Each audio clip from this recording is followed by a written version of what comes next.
नमस्कार दोस्तों, स्वागत है आप सबका हमारे चैनल फ्लोरा ब्लॉग में। आज बेटा जा रहा था मैगी बनाने, तो मैंने बोली कि रुको, मैं मैगी का कुछ और ही बनाती हूँ। तो आज एक अलग सा डिश बनाएंगे मैगी का। उसको हम पोहे के साथ बनाएंगे, तो थोड़ा सा अलग भी हो जाएगा, वैरायटी भी चेंज होगी। मैगी तो हमेशा नॉर्मल बना के खाते हैं, लेकिन आज अलग ढंग से हम लोग बनाएंगे। तो उसके लिए मैंने इस तरह का 2 मैगी का पैकेट लिया है और 1 बॉल हम पोहा लिए हैं। पोहे को सबसे पहले हम अच्छी तरह से धो लेंगे। ये 2 पैकेट 2 है हमारे पास। अब 12 रुपये 13 रुपये की आती है एक, तो ये 2 रखे हुए हैं। 2 मसाले भी हैं हमारे पास। अब बड़े बर्तन में अच्छे से खुले पानी से इसको हम धोएंगे, साफ पानी से। ये हमने इसको अच्छी तरह से धो लिए हैं। घर में भी कुटाया हुआ पोहा होता है तो उसमें भी गंदा तो होता ही है, तो अच्छी तरह से हम इसको धो लें पहले। और इसमें हम डालेंगे अभी उबले हुए ये इस तरह के आलू हैं, तो अच्छी तरह से इसको फोड़ के डालेंगे। अच्छी तरह से मसल लेंगे, या तो पहले ही मसल लेंगे। मैं इसमें इस तरह के 3 आलू डाल रही हूँ उबले हुए। बड़े हैं तो 2 से भी काम चल जाता, थोड़ा मीडियम साइज के हैं तो 3 आलू मैं इसमें डाल रही हूँ।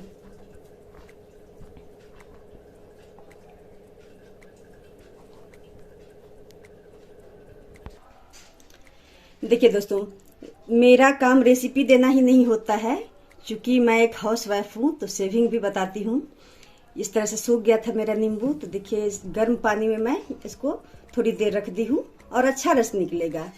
और ये जो निचोड़ने के लिए बहुत सारे चीज आते हैं नींबू को इस तरह के, तो अच्छी तरह से निचोड़ते नहीं है। इन सब से कोशिश कीजिए कि नींबू को हाथ से निचोड़े। ठीक है, बीज आ जाता है, बीज आ जाता है तो बीज को हम बाद में अलग कर देंगे। देखिए कितने रस भरे हो गए हैं ये नींबू। थोड़ी देर ही गर्म पानी में रखने से बिल्कुल सूखे हुए थे। तो सबको हम पहले निचोड़ लेंगे अच्छी तरह से, फिर इसका हम छन्ने में करके या फिर हाथों से ही सारे बीज हटा देंगे।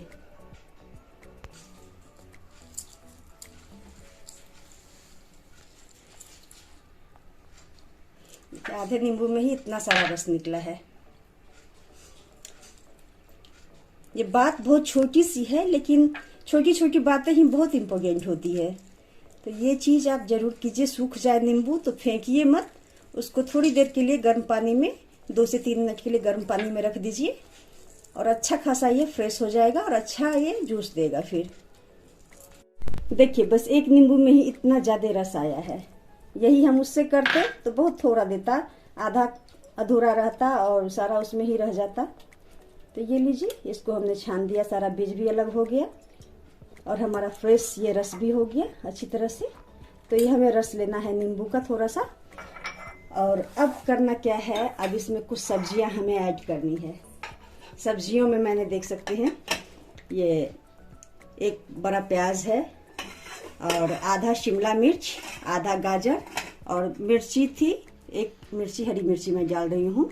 बहुत ज़्यादा मिर्ची मैं नहीं डालूंगी इसमें, आप अपने हिसाब से तीखा डाल सकते हैं, हरी मिर्ची ज़्यादा भी डाल सकते हैं, ऐसा कुछ नहीं है।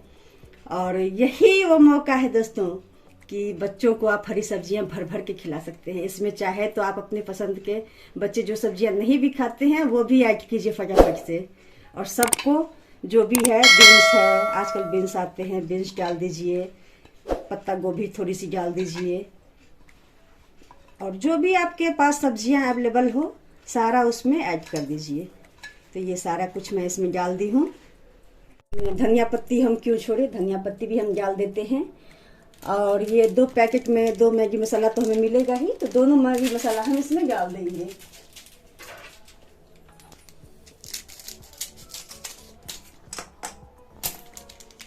दोनों मसाले डाल देंगे। और इसके अलावा आप कोई मसाले की वैसे जरूरत है नहीं, लेकिन फिर भी हम थोड़ी सी हल्दी और थोड़ा सा कश्मीरी लाल मिर्च डालेंगे। तो हम थोड़ा सा स्वाद अनुसार नमक डालेंगे। ध्यान रहे मैगी मसाला में ऑलरेडी नमक होता है, तो उस हिसाब से ही हमें नमक डालना है। और थोड़ा सा मैं कश्मीरी लाल मिर्च डालूंगी। कश्मीरी लाल मिर्च मैं डाल रही हूँ, थोड़ा ये तीखा कम होता है इसलिए इसी का प्रयोग मैं करती हूँ ज़्यादातर। और थोड़ी सी हल्दी डालूंगी। और अब करना क्या है, इसमें नींबू का रस डालेंगे हम। ये पूरा 1 नींबू का रस है, इस जगह पे आप चाहे तो आमचूर का पाउडर भी डाल सकते हैं, या आप चाहे तो ये चाट मसाला डाल सकते हैं, नहीं तो ये और भी आते हैं जो मसाले चटपटे वाले। पाव भाजी का भी मसाला आप डाल सकते हैं इसमें, अपने हिसाब का मसाला डालिए। घरेलू मसाला इसमें बहुत कम ही उपयोग होना चाहिए। जब बन ही रहा है तो अच्छे से हम बनाएं। मसाला ऑलरेडी हमारे पास बहुत हो गया। तो अब करना क्या है, इसको हम बिना पानी डाले इसी में अच्छी तरह से गूंद देंगे। ज़रूरत होगी तो पानी देंगे, नहीं ज़रूरत होगी तो फिर हम नहीं देंगे पानी। इसमें अच्छी तरह से हमें इसे गूंद लेना है। अब देखिए ये इस तरह से हो गया है। अब इसमें मुझे करना क्या है, तो मैं 2 से 2.5 चम्मच मैदा डालूंगी। यदि मैदा नहीं है आपके पास, कॉर्नफ्लोर डाल दीजिए, चावल का आटा डाल दीजिए, या फिर रवा को ही थोड़ा सा पीस करके डाल दीजिए। 2 चम्मच और ये आधा चम्मच, बहुत ज़्यादा मैदा भी हम नहीं देंगे। और अब फिर से अच्छी तरह से सबको गूंद देंगे हम। अब हमें अंदाज़ा हो जाएगा कि हमें पानी की ज़रूरत होगी नहीं होगी। मुझे लगता है कि नहीं ही होगी, फिर भी हम अच्छी तरह से इसको गूंद लेते हैं। पहले ये देखिए इस तरह से हमने गूंद के तैयार कर लिए हैं, और इसमें पानी कहीं भी नहीं लगा, उतना ही में सारा कुछ हो गया है। और अब हमें चलना है अगले स्टेप की ओर। तो अब हमें एक बॉल लेनी है, खुले मुंह का बर्तन लीजिए, और उसमें मैं 2.5 चम्मच 3 चम्मच, इसमें लगभग 3 चम्मच के लगभग हम उसमें मैदा डाले हैं। इस जगह पे भी आप कॉर्नफ्लोर का उपयोग कर सकते हैं, या चावल का आटा बिल्कुल बारीक पिसा हुआ है तो उसको भी आप इस्तेमाल कर सकते हैं। और इसका एक स्लरी बनाएंगे हम। हल्का सा इसमें नमक भी डाल ही देते हैं, बिल्कुल थोड़ा सा चुटकी भर नमक डालेंगे। और ये हमारी स्लरी बन के बिल्कुल तैयार है। थोड़ा थोड़ा करके पानी डालिएगा, एक ही बार अचानक से पानी मत डालिएगा इसमें। तो ये भी बन के हमारा तैयार है। और अब कंफ्यूजन आ रही होगी दोस्तों कि मैगी की चर्चा हुई, फिर मैगी कहाँ गई। तो अब आती है मैगी की बारी। तो ये रही हमारी मैगी। मैगी भी इसमें ज़रूर डलेगी, और इस मैगी का हमें करना क्या है ये बताती हूँ। तो इस मैगी को मैं तोड़ के मिक्सी जार में डालूंगी।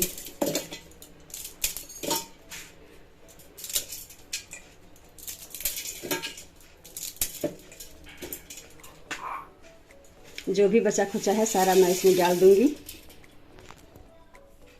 अब इसमें ढक्कन लगाएंगे और इसको हम बिल्कुल दरदरा पीसेंगे।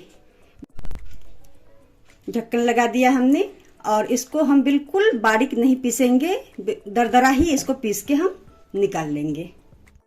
तो ये हमने इसको पीस लिया, और देखिए बिल्कुल बारीक हम नहीं पीसे हैं। इस तरह से हम पीस के एक बाउल में इसको ले लेंगे।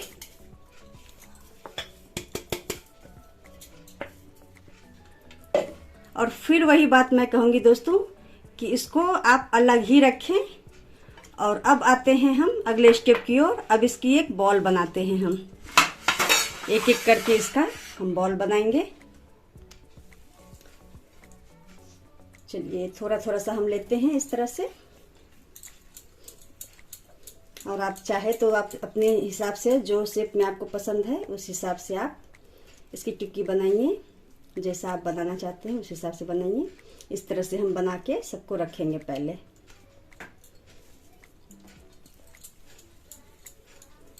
बिल्कुल भी हाथों में चिपकेगा नहीं, कोई पानी की आवश्यकता नहीं है, कोई तेल की आवश्यकता नहीं है, ऐसे ही काम चल जाएगा हमारा। इस तरह से छोटी छोटी टिक्कियां मैं बना के पहले रख लेती हूँ। तो ये सारी टिक्कियां हमने बना के रख ली हैं, और अब इसको हम ये स्लरी लेंगे, अच्छी तरह से फिर से मिक्स कर देंगे। तले में बैठ जाता है ये, अच्छे से मिला लेंगे इसको। दोस्तों फिर से एक बात कहूंगी मैं, ये जो हमने मैगी का ये चूर्ण बना के रखा हुआ है, इसको हम थोड़ा थोड़ा ही डालेंगे। फिर से वही बर्बाद कर दे वाली बात हो जाएगी, ये गीला हो जाएगा, सारा खराब हो जाता है। थोड़ा थोड़ा ही करके हम इसको प्लेट पे फैला लेंगे इस तरह से।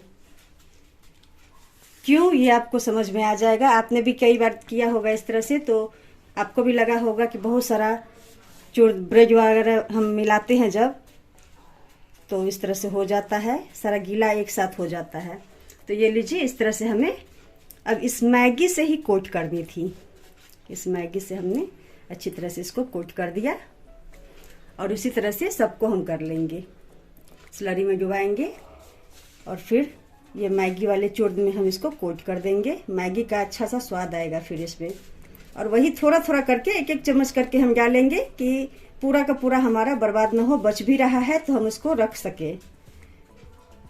तो इस तरह से हम सबको पहले बना के रख लेते हैं अलग से। तो इसलिए मैं बोली थी दोस्तों कि चूर्ण को अभी जो हम ब्रेड का चूर्ण बनाते हैं उसको कोट करते हैं, या अभी मैगी का चूर्ण बना के इसको कोट कर रही हूँ। तो देखिए इतना सारा बच गया, सारा देखिए सारा हमारा हो गया, सारे में कोटिंग हो गई, उसके बाद भी इतना सारा बच गया। ये बाद में काम आ सकता है, ये सूखा रहेगा तो बाद में काम आ सकता है फिर। तो इसलिए उसको अलग ही रखिए और थोड़ा थोड़ा करके डालिए, थोड़ा बहुत ही फिर बर्बाद होने के चांस रहते हैं। तो ये सारे कोटिंग हो चुके हैं। तेल हमारा गर्म हो चुका है अच्छे से। अब इसमें जितना हमारा आ पाता है उतना सारा इसमें डालेंगे हाई फ्लेम पे, लेकिन इसको पकाएंगे हम बिल्कुल मीडियम फ्लेम पे। थोड़ा सा समय देके पकाएंगे कि अच्छे से अंदर तक पक जाइए।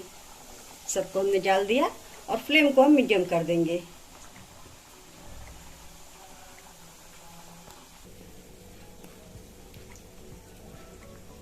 एक 1.5 मिनट के बाद हम उलट देंगे। फ्लेम मीडियम है इसलिए जलने का चांस नहीं है इसमें। अच्छे से पकेगा, ये बात है कि अच्छे से ये पकेगा। और इसको उलट पलट करके हमको अच्छा लाल होने तक इसको फ्राई कर लेना है बस।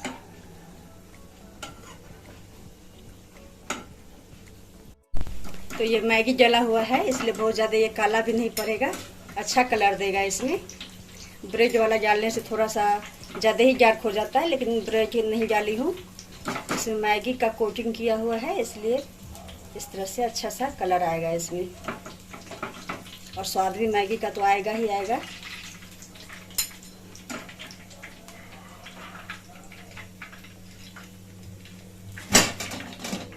ये तैयार हो गया और उसी तरह से सबको हम फ्राई कर लेंगे। तो ये लीजिए दोस्तों, मैगी और पोहे का हमारा स्नैक्स बिल्कुल तैयार है। ये बनते बनते ही आधा गायब हो चुका है, तो थोड़ा कम ही है अब बचा हुआ। ये बना के ट्राई कीजिएगा, बहुत ही अच्छा सबको लगा। सबने पहले ही आधा से अधिक खा चुके हैं, तो बहुत ही टेस्टी बना है ये। बना के ज़रूर ट्राई कीजिएगा। और रेसिपी अच्छी लगी हो, वीडियो अच्छी लगी हो, लाइक ज़रूर कीजिएगा, कमेंट ज़रूर कीजिएगा और इसी तरह हमेशा हमारे साथ बने रहिएगा। Thank you.